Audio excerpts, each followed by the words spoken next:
What's going on, guys? You well here, and welcome to Confabulate, the podcast where we talk about anything and everything. I'm your host, Yoel Sanchez. Thank you so much for stopping by. And today, guys, we have Miss Marshalek here, Chanell Marshalek. Thank you so much for coming on. I really appreciate it. Yeah, of course. It's my pleasure to be here. I feel weird calling you Chanel, so I'm just going to say Miss Marshalek. You're my student. You've been graduated so many years. You can call me by my first name. It's fine. Okay, well, this whole season is dedicated to the teachers and coaches, educators, friends, content creators, musicians, everyone who has left an impact on my life and who have inspired me in some shape or form. And I knew immediately that I wanted to have you on for a few specific reasons. I guess I'm just gonna dive right in and tell you why. So I remember when I was I was always good at math in middle school. I always got like straight A's and stuff. And then once high school happened, I had this one teacher for a few years, and I really struggled with math, and it was really, really, really hard for me. And it wasn't until my junior year where you came and replaced him, and I was very excited because I even told my friends, because I remember you were behind the classroom just taking notes, and I'm like, I feel like she's going to replace him because there were rumors that he was going to leave. And I was just very excited when you became my teacher because I bond really well with female teachers. I learn better from them, and you are young and beautiful and like such a breath of fresh air. So I was really excited to learn from you, and I still remember the first day you came like very clearly, just you talking about yourself, where you come from, music. I was super excited to learn about that from you, and you immediately became one of my favorite teachers. It's one thing to be a great teacher, but it's another thing to be kind and to make students feel like they have a friend and someone that they can talk to. And I really admire that and love that about you. So that is why I wanted to have you on this season. So yeah. Oh, you're gonna make me cry. Oh. No, I do appreciate it. I think it's good that I didn't want to cut you off, you but know, sorry, Miss Marjorie, I didn't want to cut you off, but I can't hear you. We have like a network issue. I didn't want to cut you off the whole time, but I was trying to hear and hear what you were saying. that's fine. I didn't want to say anything, so I was like, I don't think he can hear me, but I don't know. I don't want him to say. I don't want to have to say anything and redo whatever you had ready. So. But now I hear you clearly, so I can hear what you're saying now. Go ahead. Okay, good. No, I was just saying that, I was really young when I started North Monterey County. I was 24 or 25. And it was great to be able to go into a place where I felt welcome, and a lot of the students did that.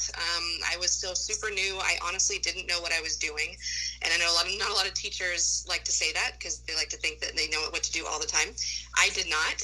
I did the best I could, I think, and my biggest goal was to reach out to students and let them know if they needed anything, if they needed to talk, or I needed a second to breathe in the classroom to just talk to me. And that was my ultimate goal. I love math and I love teaching math, but I think it's more important to make sure your students are okay, because if they're not okay, then they're not going to learn anything. So that was my biggest goal the first year. So I do appreciate you guys being just so open, and I had a lot of really just great students that were super kind and just very welcoming, like I said.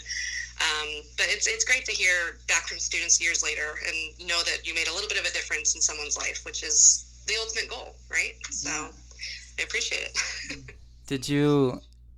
What brought you to North County, first of all? No, actually, I think I want to start with how you became a teacher, because I've heard a lot of different stories. Some people dream of being a teacher, and sometimes it's not like in the cards for them, and it just kind of happens. So talk to me how you became a teacher.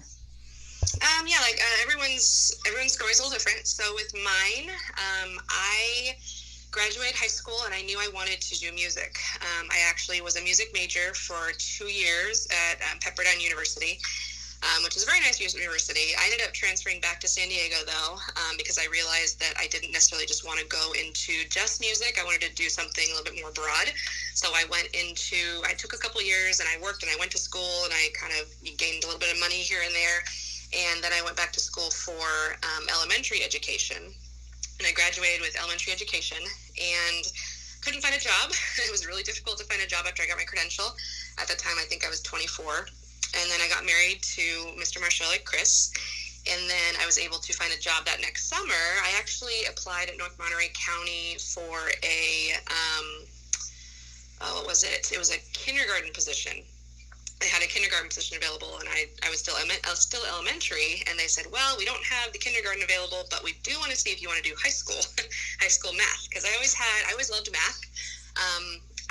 It just was one of my favorite subjects, so I never thought about teaching it, honestly.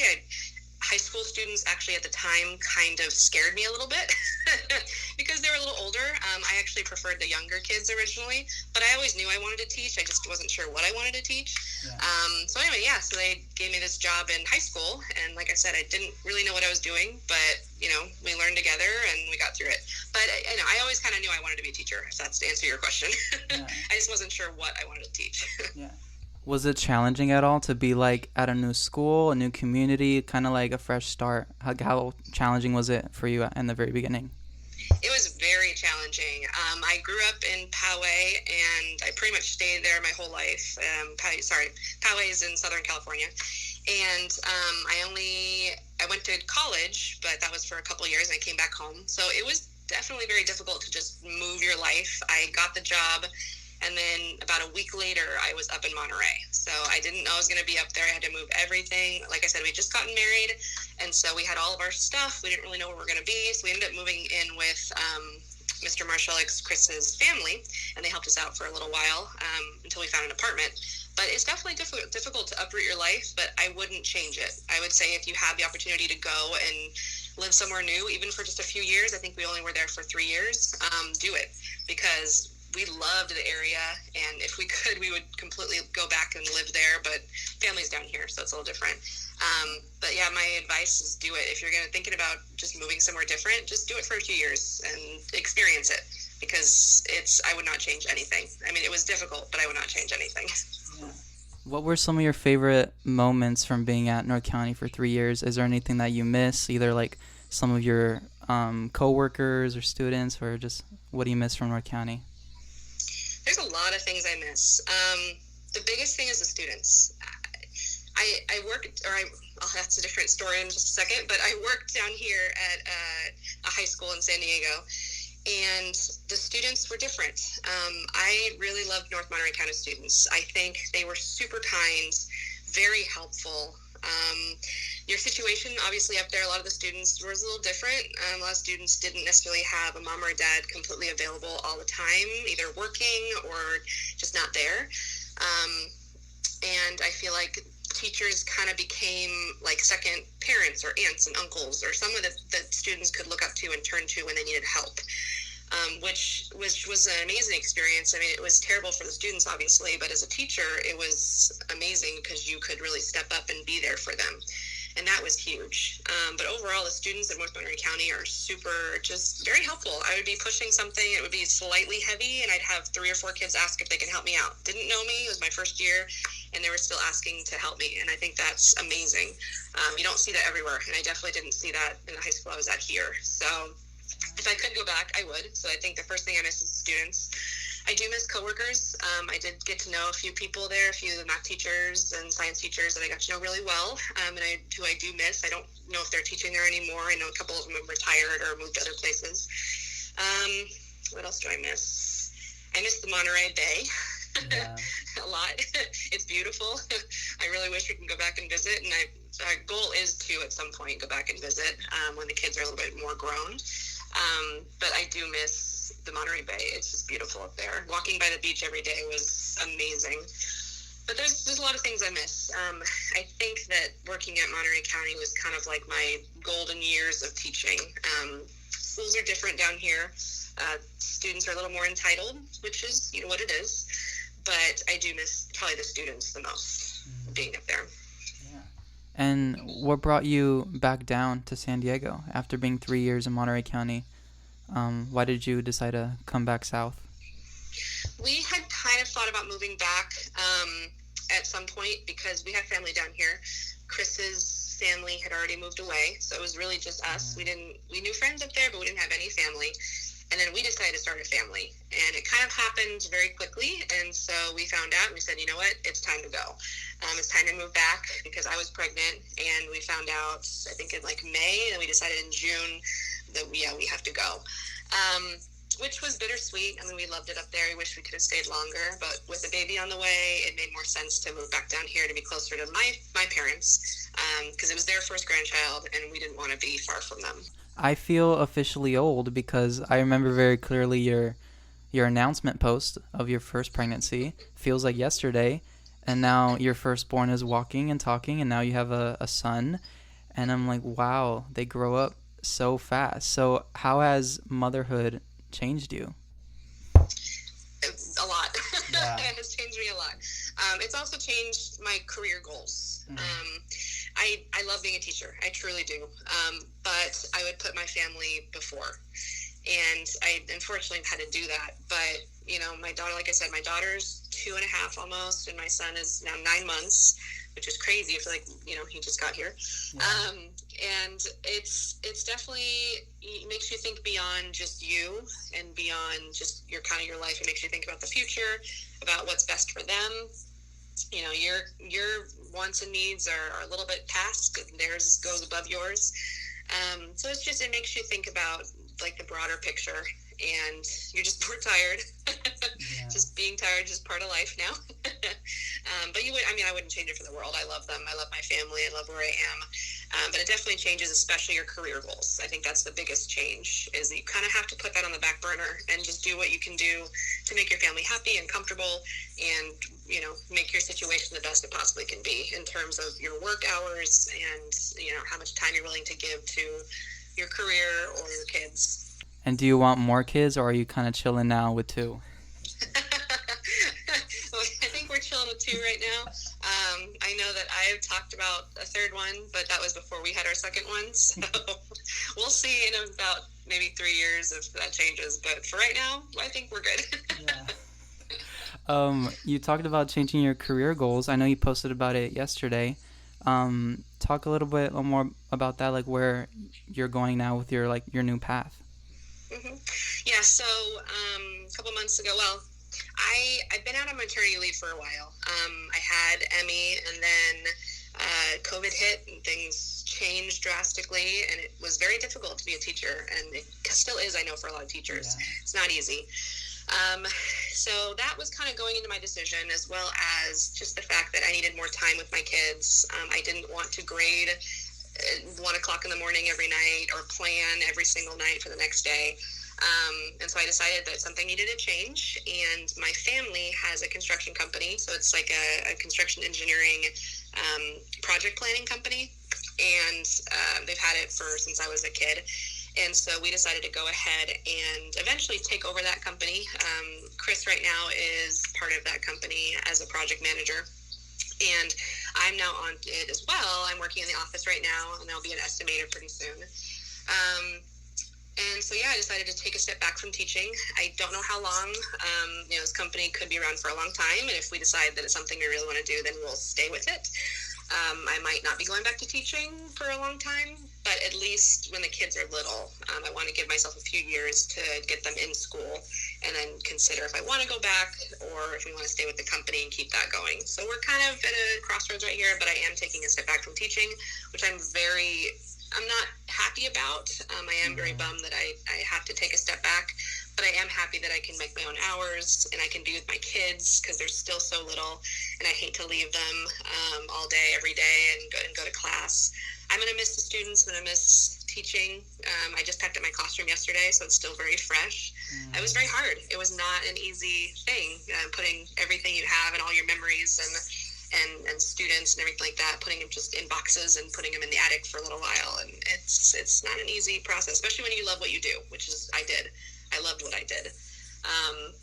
With COVID and everything, things have been a little crazy for teachers, but I still loved it. I mean, I still love teaching no matter what, even if things got really difficult. So it's hard, but it'll be a good change, and we're looking forward to all the benefits. Yeah. How hard, exactly was it for you as soon as COVID hit? I know it was insane because I had online class. My 2 sisters had online class. We're all under the same roof and going crazy, always on Zoom and studying all the time at home. But it was just as hard or even harder for teachers to still come up with a lesson plan and to figure out what they're going to teach, and then all the grading and try to keep control of 30 students in one Zoom meeting. So how hard was it for you during COVID? You had to learn to loosen the reins a lot, and just kind of go with the flow. Because one day, it was very different for me though, because I was still on maternity leave. I had another month for maternity leave, and with my daughter, and that's when they closed the school, and they said, we're now, COVID has hit, we're now being distance learning, and here's the kind of plans that we have set up. And I was lucky in that I had a great teacher that was subbing for me at the time, and she actually kind of created some curriculum materials to give to the students, so I didn't have to for that month because I was still technically on my leave. And she's great, actually. She got hired by the same school I was at, so it worked out for her. But so I came kind of into the classroom, and I hadn't seen my students in, I think I was out for about 8 or 9 months, so it had been a long time. And so that was weird in itself. And it was basically, I think it was May, and I said, hey guys, I'm back, but we only have a month left, and this is COVID, so we basically had to figure out things as we went, and it was not an easy process, but especially trying to get students on Zoom. I talked to a lot of blank screens for about a year, wow. And that was really hard. As a teacher, trying to teach no one, when you don't see anyone there, you're just talking to yourself. It was hard, and that's why a lot of teachers are quitting and finding alternate things right now, is because you kind of went stir crazy. You were talking to nobody pretty much, because students were not required to turn on their cameras, at least not in my school. Some schools that was different. So you'd have all these little, blank boxes in front of you, and you would be teaching to the air. They could be there or they cannot be there. We couldn't take that into control. So that was probably the hardest part. And I know a lot of teachers were in the same boat, especially for high school. For elementary school, it's a little different, but I know for high school, they weren't required to do anything like that. And so we had, to come up with a lot of our own stuff. And, it was, after a while, we got into the scheme of things, and it wasn't as bad, but still trying to get students to show up and to participate was pulling teeth. Eventually, we ended up going back to classroom, and we had 4 students in each class, and that was hard in itself, because you're trying to teach online and trying to teach in person at the same time. So it's a balancing act, and it's just, it flips your world upside down. I mean, thank goodness classrooms are back to the way they're supposed to be. I know teachers still getting grief for things, but it's good that at least things are getting back to normal, because it was really difficult, and it was not easy as a teacher. You're so used to being in front of 36 students 5 times a day, and all of a sudden you're teaching to yourself pretty much, and it's very lonely. Yeah, and you don't know if the kids are understanding it, or if they're even there. They could not. Some kids I know would just turn it on and just leave, and unfortunately there's not much we can do other than calling home and saying, hey, your kid's not on Zoom. But parents were stuck too, because parents were either home or they had to work remotely, and they're trying to get their kids online at the same time, or and so parents were stuck as well. We were at least lucky that I had one baby that was not in school yet, so all I had to do was take care of her, or find some sort of daycare, or have my mom come over and help me and take care of her while I was on Zoom. So I was lucky in that it gave me more time at home with her, and I didn't necessarily have to sit and grade for hours at night. So I actually kind of benefited overall, but teaching-wise, it was still not easy. Has becoming a mother changed your teaching style, or has teaching prepared you to become a mother? Does motherhood and teacherhood overlap at all? Do they have a connection? I think so. It helps you to have a little more patience, although and my husband laughs. I'm actually more patient with my students than with my kids sometimes. I don't know why, but that's just how it is. But it does teach you. It teaches you, at least for me, I think what I learned will help in the future when my daughter is a little older and my son is older, and preteen and teen, I'll know how to kind of work with them a little bit, because I've taught teenagers, so I know what to do when certain things happen and what not to do.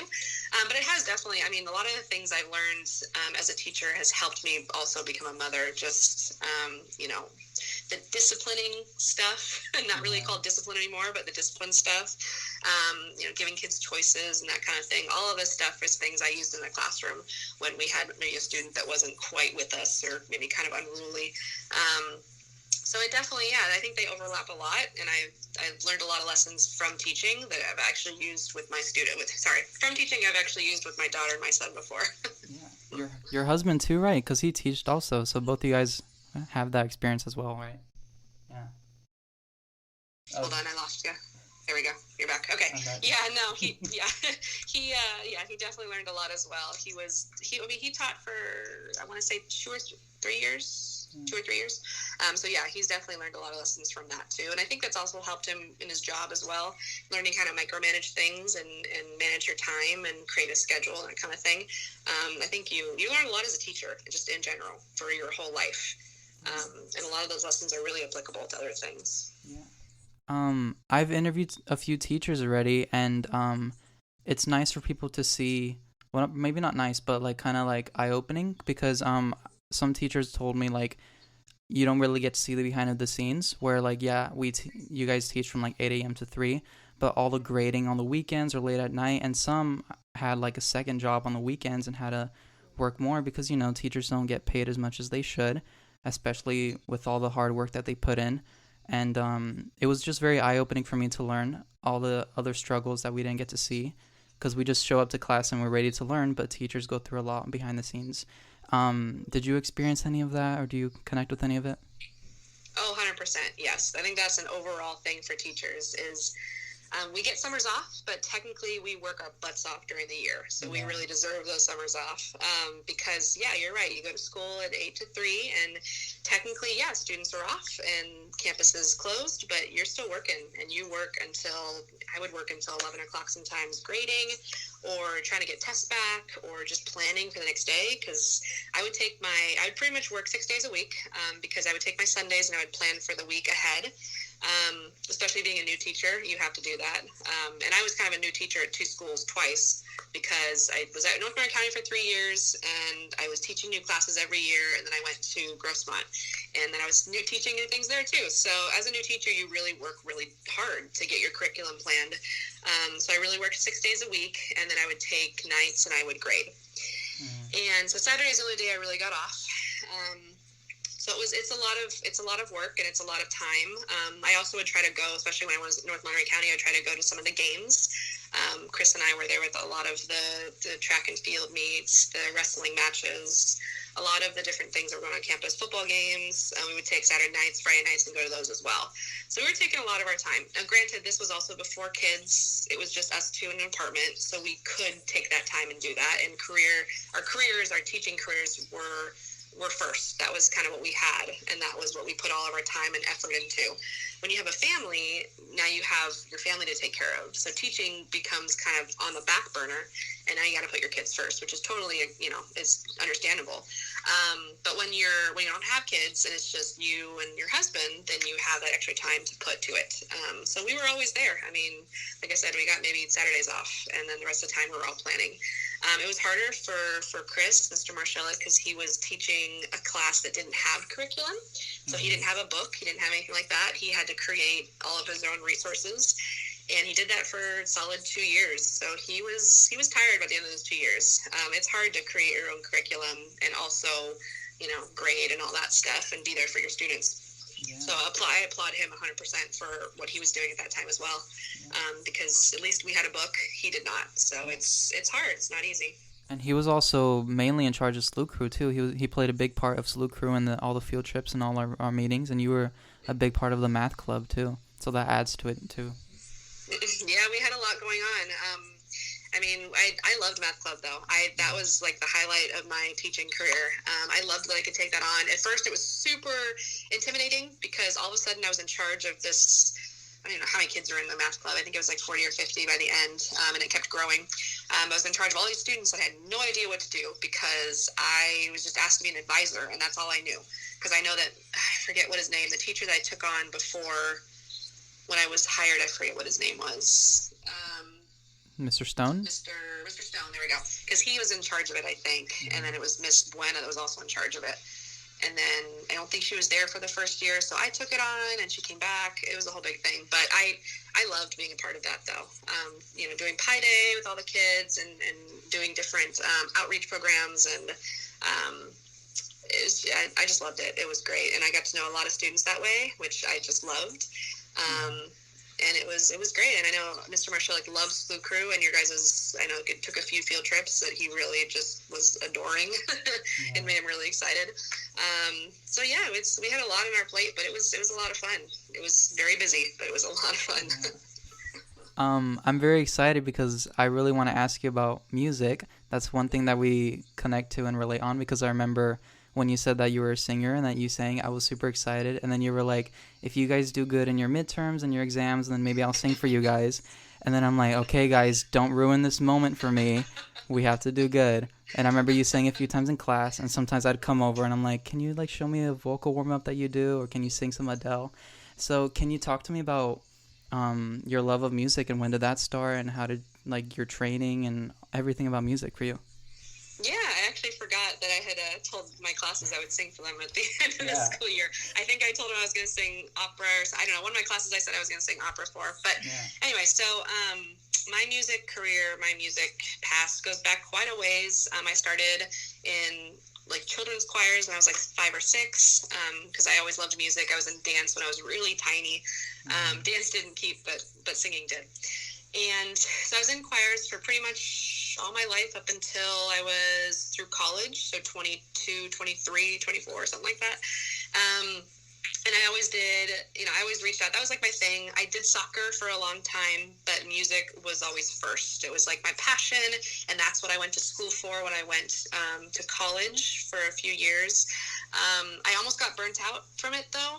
I needed a change, which is why I changed my career just a little bit. Still teaching, but not music. But I did go to school for opera, which I can't really do anymore. It's not really my repertoire. I can try, but it would not sound good. But it was cool. It was really nice to get to know other artists, which was great. And the fact that I can always put on my resume that, hey, I sang opera for 2 years, which is awesome. Kids don't really, they get kind of surprised when I tell them I used to do that. But it's like I said, it's my passion. It's something I still love to do. I wish I could do it more. And I think that when my kids are a little older, I'm going to try to get back into something, a choir or something, because I miss it. It's something that it's just a passion. It's something I love to do. It's like my hobby. And I'll still sing in the shower and in the car, but I still love it. And it's still a big part of my life, but it's definitely was from when I was very, very young. But did you like perform on stage and stuff, like in front of big crowds? Oh yeah, many times. When I was in high school, we did like all-state choirs, which is where you have to audition and you get in for state of California. And I had a couple solos in that, which was huge because it was all the whole state and all their parents and all the families and everything like that. So that was a big deal in high school. And then I did musicals in high school, so you're on stage, a couple things. I think I did Guys and Dolls. Oh God, it's been years. What were some of the other ones? Oh, Les Miserables. No and way. One other one. You did Les I wasn't very big parts, but I was a part of it. Cool. I think I was a bandage roller. Wow. But that's okay. It was still a lot of fun. I think I was in my sophomore year of high school. And so I did musicals. I love that. I still actually love listening to musicals. One I got into recently is called Six. And so if you've never heard of it, I go listen to the album on Spotify because it's great. So I have definitely performed in front of a bunch of people. In college, you performed every month in front of the department and all the students and everything to kind of, I forget what they call it. It's been a while, but you basically perform every month. And you perform an opera piece or an aria every month. And that was very nerve-wracking. Especially when you're singing to professors and stuff that are like judging your grades and that kind of thing, and then you do a showcase your sophomore year, which I did, and that was a lot of fun for like family and friends and stuff. So I've been performing for a while. I did a few. Well, obviously, you guys know I sang the national anthem a couple times at North Monterey County. Yeah. I've been singing national anthem a lot. I did that a lot in high school, a couple times in college, and then you guys asked me when I went to North Monterey County to do that, which was fun. But I really wish that there had been students that were given the opportunity to do that. I liked doing it, and it was great to kind of exercise my voice a little bit and get to know students from it, because I had a lot of students come to me and talk to me afterwards, students I didn't know, which was great. But I kind of wish they had asked other students to do it, because I think they're like you and like a lot of other people on campus. There's a lot of kids who are really passionate about music and singing, and they didn't really have an avenue for those students. There was no choir, as far as I know, when I was there. I wish they would reinstate something like that. They had band and jazz. I remember they had jazz band, but I don't think they actually had a legit choir. So I wish they would ask more of the students to do it, and I think they finally did after we left. But I wish you guys had been given more of those opportunities, because we had our time and I did it in high school, and I felt bad taking it away from you guys. But it was a lot of fun, and yeah, so moral of the story, yes, I've sang in front of lots of people before. Fun fact, singing the national anthem has like been one of my dreams. If I've always wanted to do it. I don't care where. It's been a big thing for me that I've always wanted to do it. And yeah, with North County, I always wanted, like, my dream was to be like in a glee club and like perform in front of the school and like do these musicals, but there were never those opportunities. Like you said, there was band, but I don't really play instruments. I played a little piano and I like to sing.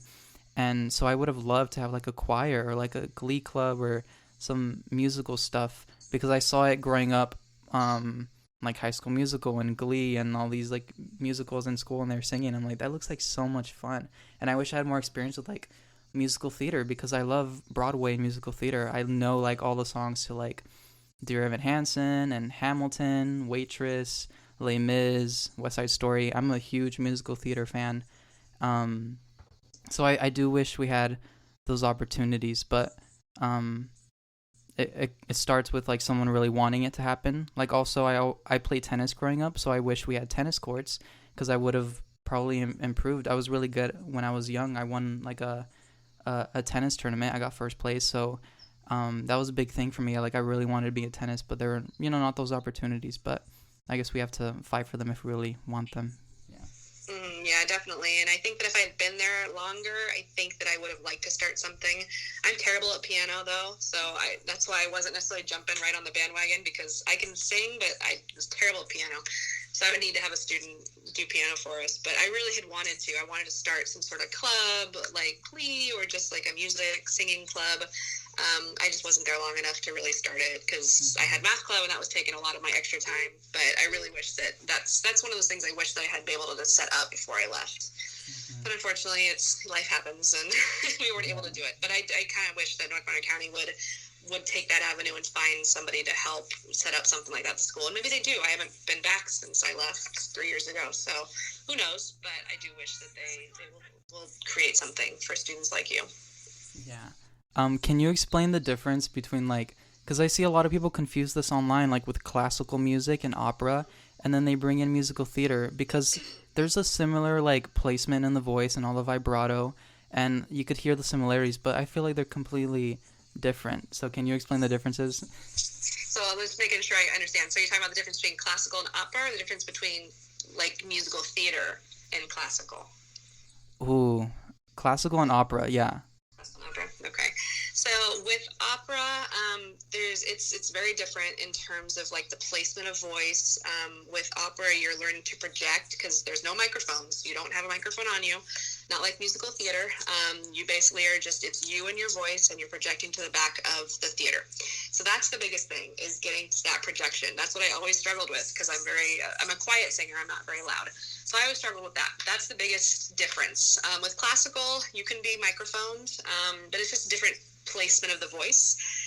With opera, you're using your entire, basically, chest cavity to create this large sound, and it's very supported. So it's one of those things, when you're learning to do opera, they really kind of require you to start like going to the gym and working out, because it's a very physical thing. Classical is not like that. Classical is a little bit more quiet, a little bit more soft in your sound. Opera is a little harder, and it's just all about support, and you have to have a crazy amount of support in order to get to those back people in the theater. So it's definitely just a different sound.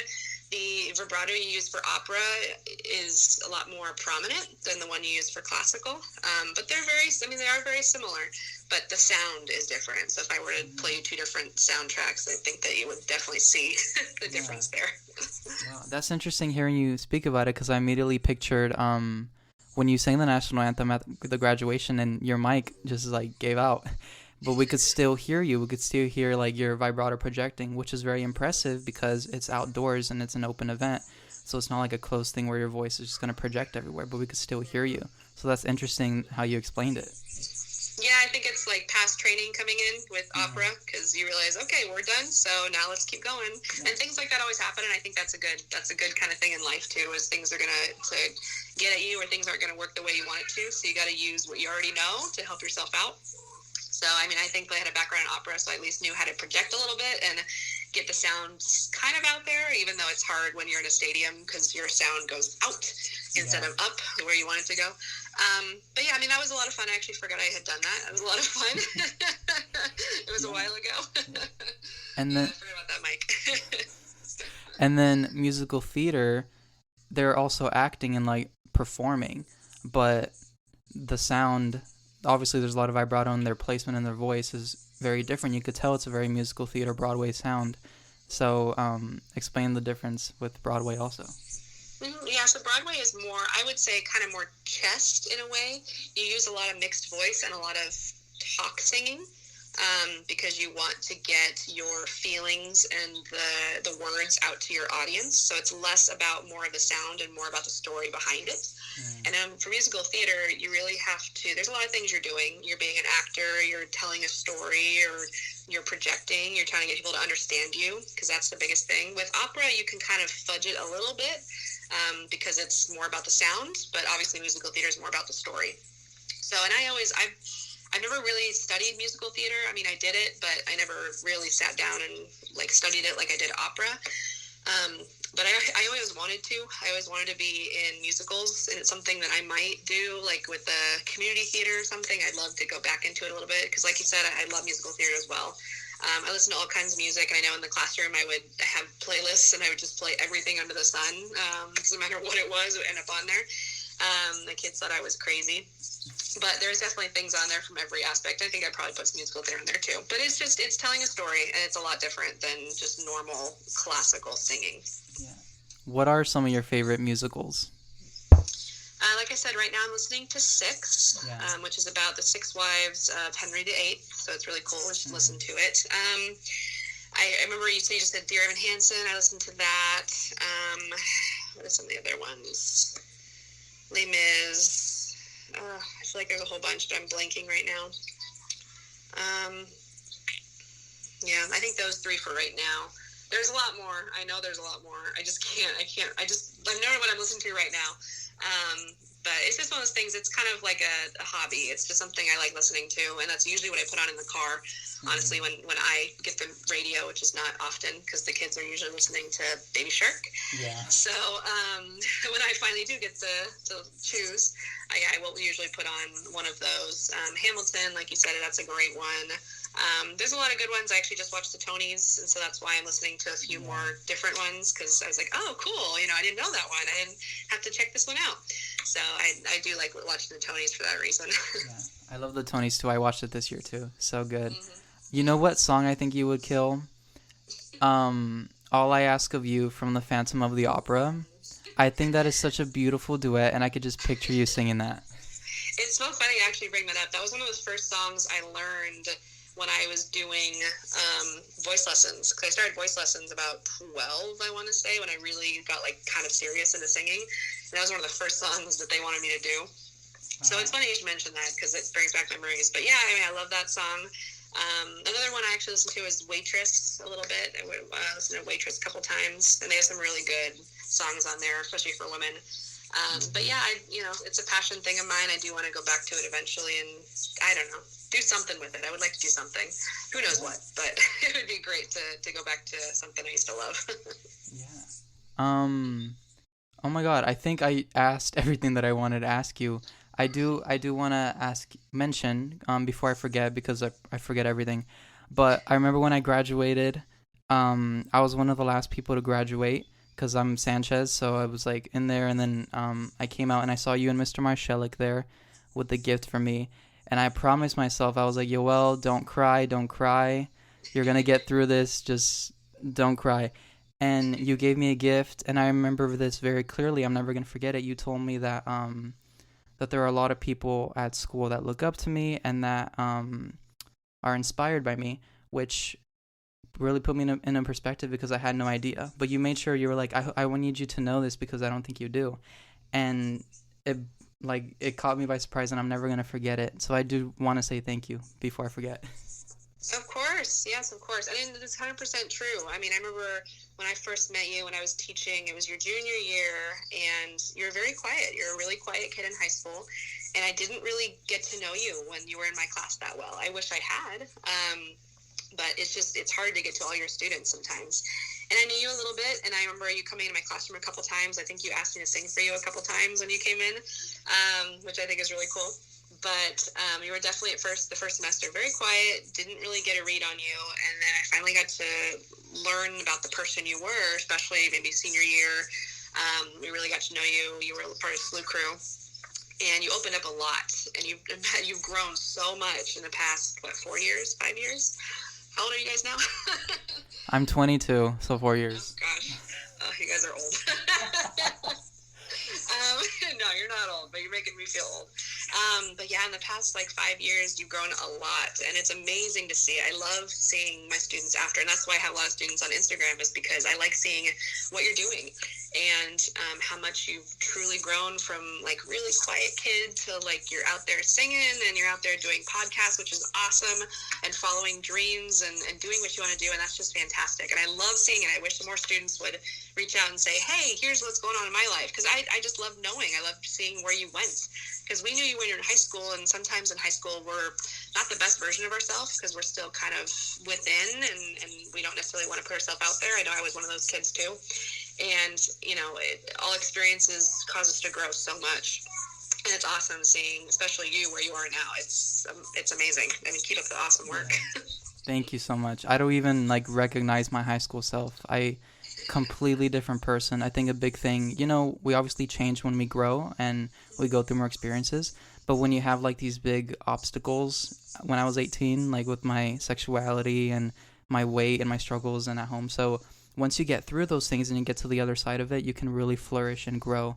And I feel like that's what happened with me, because I went through that and I dealt with it, and I don't think about it anymore. I just live life, and finally I can see myself and breathe. So thank you for pointing that out. That's amazing. That just, it makes me want to cry. I love it. I love when students, whoever, can finally take on who they are and say, this is who I am, like it or not, this is me. And that's just amazing to me, because not everyone can do that. So, I mean, congrats. I give you so many props, because it's amazing that you can be who you want to be and not have to hide and not have to stay quiet. Don't stay quiet. Do what you're going to do and do it loud, because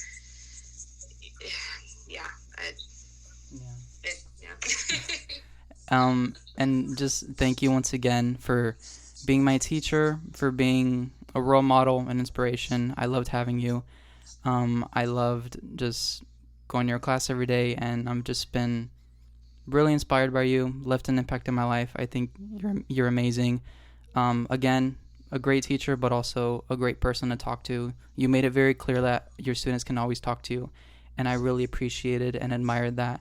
And I don't know why I'm getting emotional now, so I'm just going to stop because you just made me emotional. So thank you once again, Miss Marshalek. Of course, and if any students are actually listening, if you just reach out to me and say, hey, tell me how your life's going, especially right now with changing careers, please do that, because I miss my students. I miss North Monterey County, and it's such a privilege to have been there for you guys growing up. Do you have a question for me before we finish? I ask all of my guests before we finish if they have a question that they want to ask me. I would ask you how your life's going, because I haven't heard. I mean, I've heard kind of what you're doing with the podcast, but how are you doing? Yeah. Where do I start? Where do I catch you up? I did I did 3 years at MPC. I got my associate's or transfer with psychology. I did 1 year at CSUMB, going with psychology, but once I it kind of became surreal and you're really going for it, I noticed that is actually not what I want, and I chose psychology because I was pushed into getting a real job and a real career.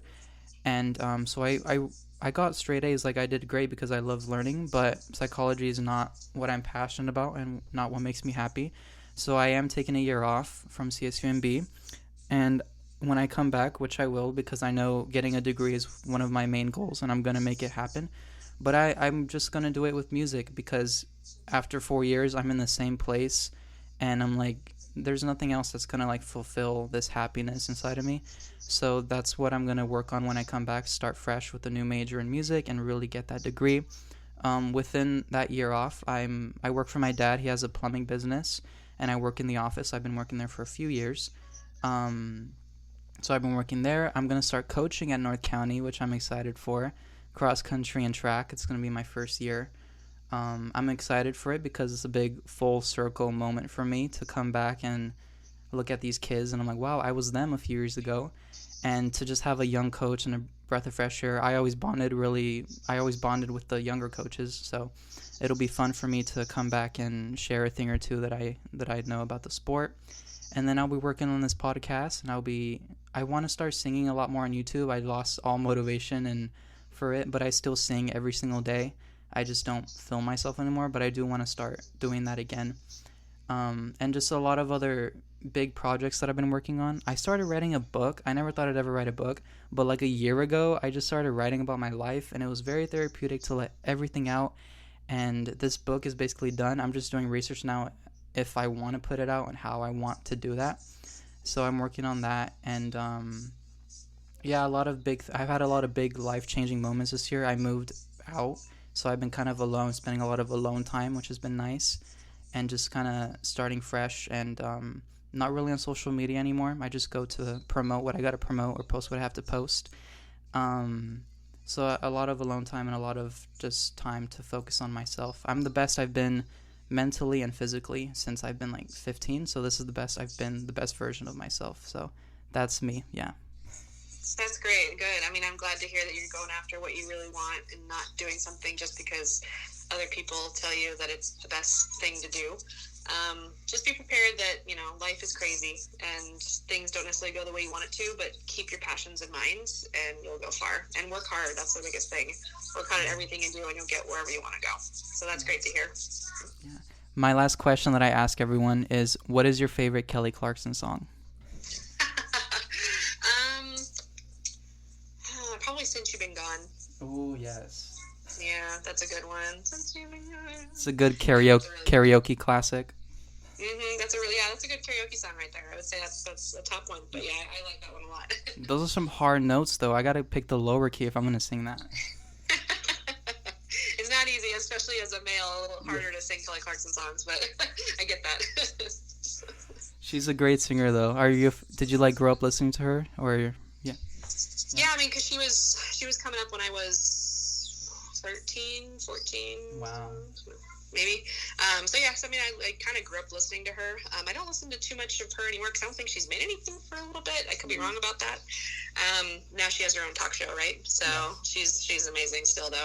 I feel bad, though, with her voice. It's probably pretty strained after 10, 20 years of super, super high notes, but she's still doing her thing, which is awesome.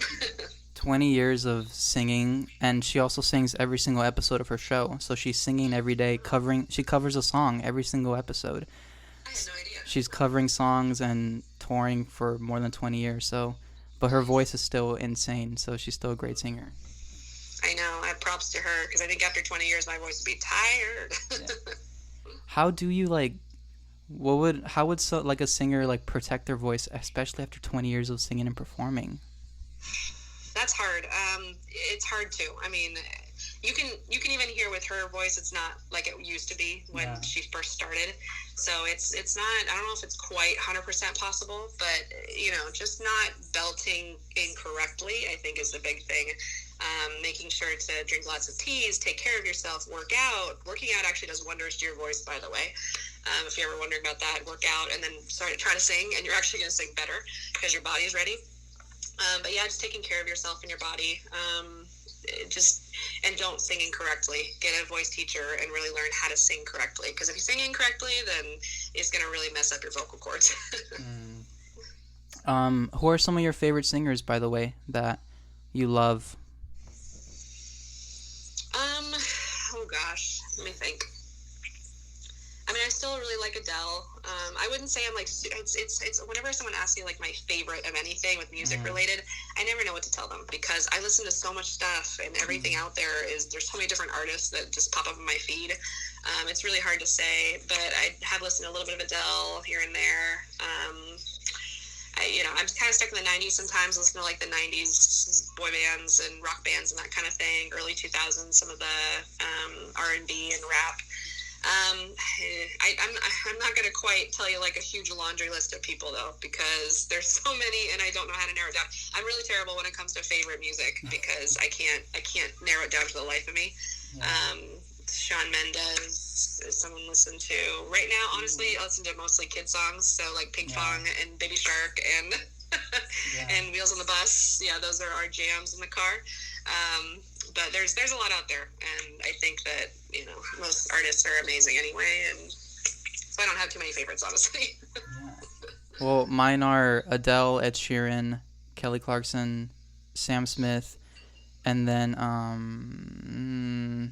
I like John Legend a lot, but my list is like very long too. But those would be like my top 5. Yeah. Yeah, I would agree. John Legend. Actually, that was our wedding song, so I would agree with that one. You sang that song too. You sang like "I'm Gonna Lose You." You sang it in our class one time. I remember that. I remember. I guess I did sing that one with Meghan Trainor, right? Yes. Yeah. Okay, I forgot about that. Yeah. So I would say John Legend's on that list too. Well, thank you so much for coming on my podcast once again. This means the world to me, and I really appreciate it. Yeah, of course. I'm happy to be here. Thank you guys so much for listening to Confabulate. I really appreciate it, and I'll see you guys next week. Bye.